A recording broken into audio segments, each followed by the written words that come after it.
আসসালামু আলাইকুম এভরিওয়ান। আশা করি সবাই ভালো আছো। আলহামদুলিল্লাহ আমি অনেক ভালো আছি।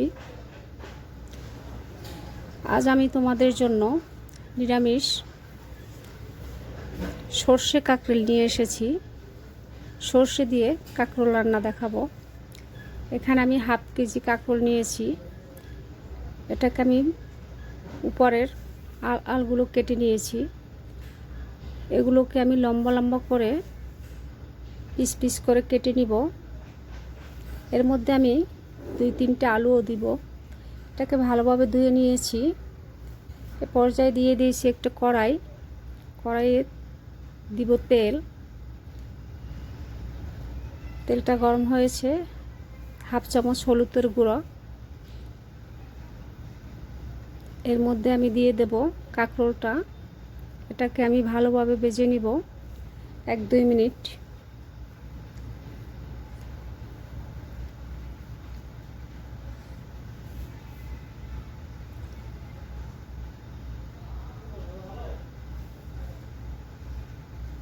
দেখো আমার কাঁকরোলটা প্রায় ভাজা হয়ে গিয়েছে।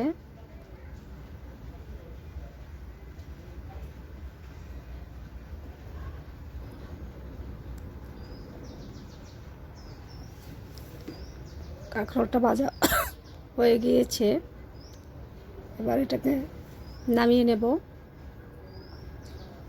এ পর্যায়ে দিয়ে দেব কড়াই, তারপর দিয়ে দেব তেলটা গরম হলে আস্তে জিরে দিয়ে দেব, একটা তেজপাতা, 2টো এলাচ। এটাকে একটু আমি ভালো করে ভেজে নিব। তারপরে দিয়ে দেব পেঁয়াজ কুচি,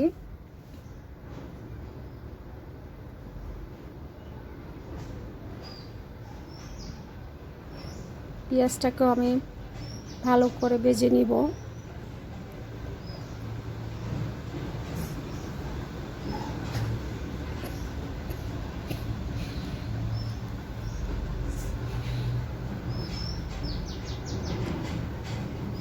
পেঁয়াজটা প্রায় ভাজা হয়ে গিয়েছে। এ পর্যায়ে দিয়ে দেব একটা টমেটো।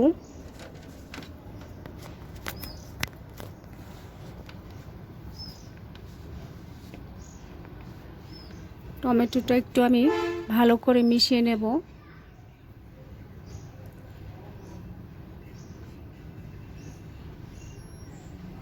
এ পর্যায়ে দিয়ে দেব 1 চামচ রসুন বাটা, হাফ চামচ আদা বাটা। তারপর এটাকে আমি আবার ভালো করে নেড়ে চেড়ে মিশিয়ে নেব।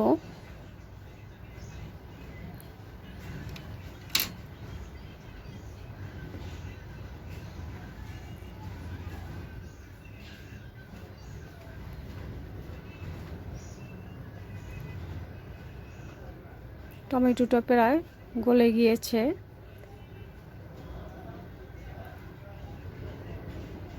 এ পর্যায়ে দিয়ে দেব 1 চামচ কাঁচামরিচ বাটা,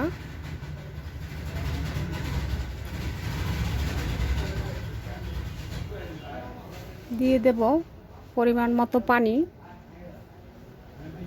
মশলাটাকে একটু আবার নেড়ে চেড়ে নিব।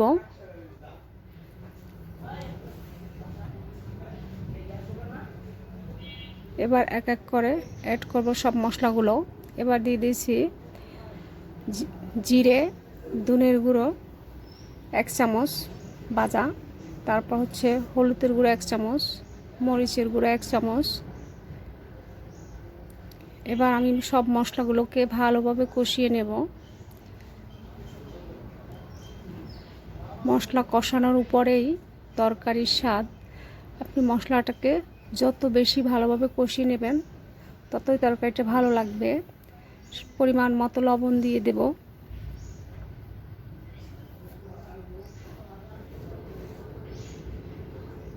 এবার দিয়ে দেব সাদা সর্ষে বাটা 1 চামচ। তারপর আমি মশলাটাকে এবার ভালো করে কষিয়ে নেব। যতক্ষণে মশলার গায়ে থেকে তেল ছেড়ে না দিবে ততক্ষণে মশলাটা কষাতে থাকবো।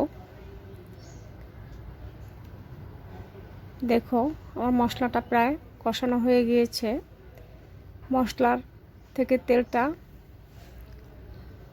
আলাদা ছড়িয়ে গিয়েছে।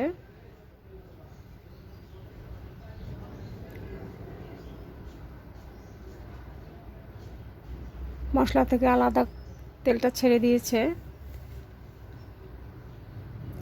এ পর্যায়ে দিয়ে দেব ভেজে রাখা সেই কাঁকরোল আর আলু।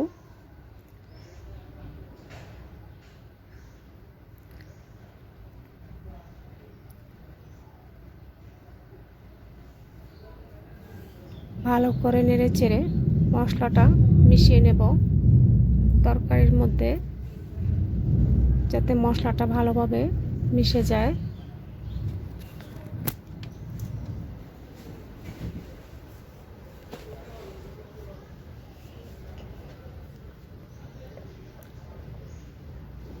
এভাবে নিরামিষ সর্ষে কাঁকরোলটা বাসায় ট্রাই করে দেখবেন, আশা করি অবশ্যই ভালো লাগবে। আমি 2-3 মিনিট তরকারিটা ভালোভাবে কষিয়ে নিয়েছি।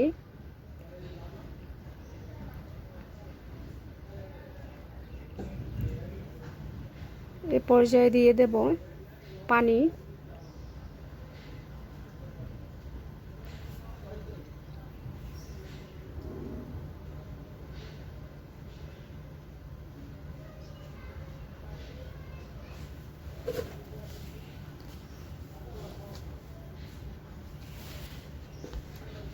দেখো আমার তরকারি কালারটা কত সুন্দর হয়েছে,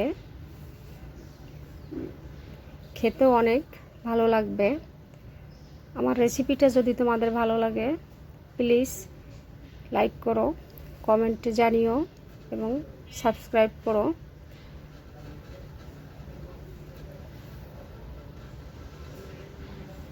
দুই মিনিট পরে ঢাকনাটা উঠিয়ে আবার একটু নেড়ে চেড়ে দিব। তরকারিটা প্রায় শেষের দিকে, রান্নাটা প্রায় শেষের দিকে। আমার রেসিপিটা যদি তোমাদের ভালো লাগে তাহলে পুরো রেসিপিটা দেখার অনুরোধ রইল, কেটে কেটে দেখবে না। আজ এখানেই বিদায়, সবাই ভালো থেকো, সুস্থ থেকো, আল্লাহ হাফেজ।